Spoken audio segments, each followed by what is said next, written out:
مصنع مرتفعات الهدى تأسس قبل أكثر من 80 عاماً، وهو من أكبر مصانع إنتاج دهن وماء الورد الطائفي في محافظة الطائف.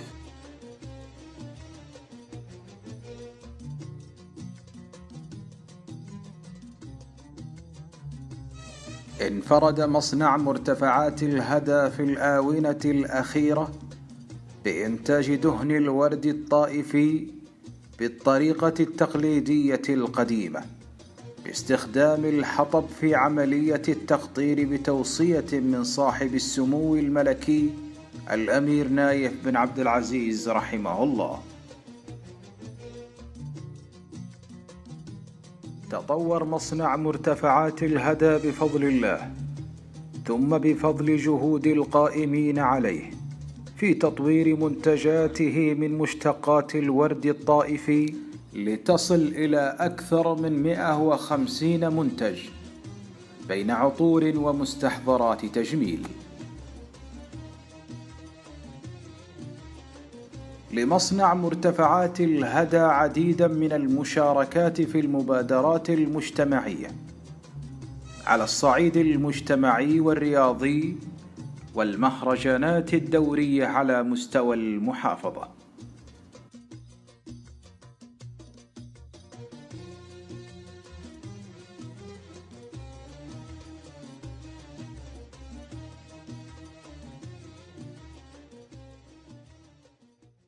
الشاعر عبد الرحمن بن زايد القفران القرشي ولد في مدينة الطائف عام 1362 للهجرة. تربى في عائلة شعرية لها قدم السبق في إثراء الموروث الشعبي لأهالي المنطقة منذ عقود مضت. قرض الشعر صغيرا، برز بين أقرانه وتفوق عليهم في هذا المجال.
يا لا لا يا لا لا لا لا لا لا. سلام يا شيخ علي عاداته، راعي الكرم والطيبة في مداته، وبالعلوم الغالية يتقدم. عبد الرحيم بن زايد القفران القرشي ولد أيضا في مدينة الطائف عام 1366 للهجرة. وجد نفسه بين عائلة الشعر لها أسلوب حياة. ليكمل مسيرة عائلته الشعرية برفقة إخوته، صدى كلماته يتناقلها الرواه في أغلب محافل مجتمعه. يا لا يا لا لا يا لا يا لا يا لا يا لا يا لا يا لا. سلام القوم الحشيمة واهل الحلال اللي كريمة، تاريخهم بين القبائل من يوم الايام القديمة. فينا ولا نبغى زعيمة موجوبة لراعي العزيمة، وقريش ما تغوى دلايل، وقريش نيتها سليمة. مسلم بن زايد القفران القرشي رحمه الله من مواليد عام 1369 للهجرة.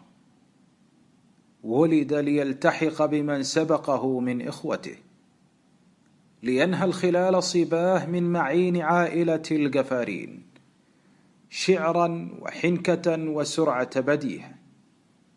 اصطف مع إخوته للذود عن قبيلة قريش في كل محفل.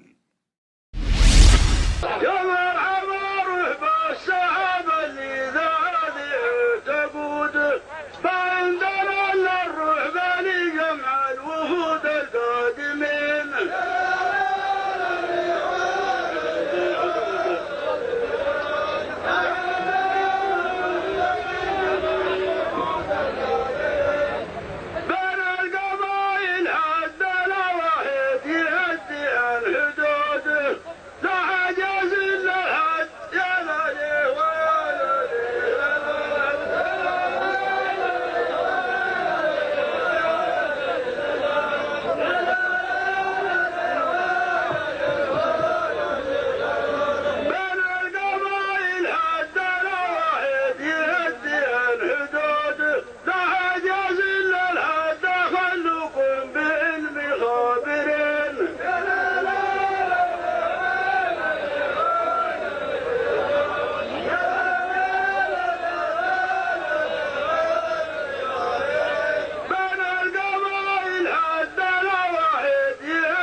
للضيف حشمة واحترامي ما دامت في حلالها.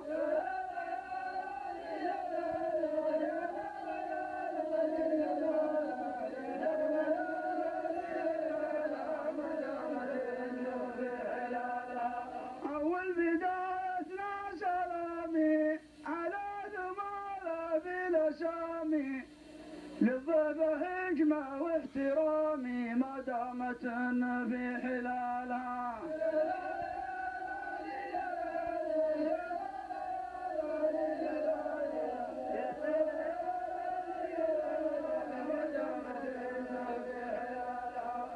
ما دام مكوانا رحامي وهي الشعر ضامي، إلينا ما يبقى حرامي يحلف على اللقمة وكالها. مسلم بن زايد القفران القرشي رحمه الله وافته المنية عام 1436 للهجرة في مدينة الطائف، غيبه الموت، ولكنه ما زال حيا في قلوب عشاقه، يتناقلون كلماته في كثير من المناسبات. رحم الله الشاعر الكبير مسلم بن زايد القفران القرشي رحمة واسعة، وأطال الله في أعمار إخوته.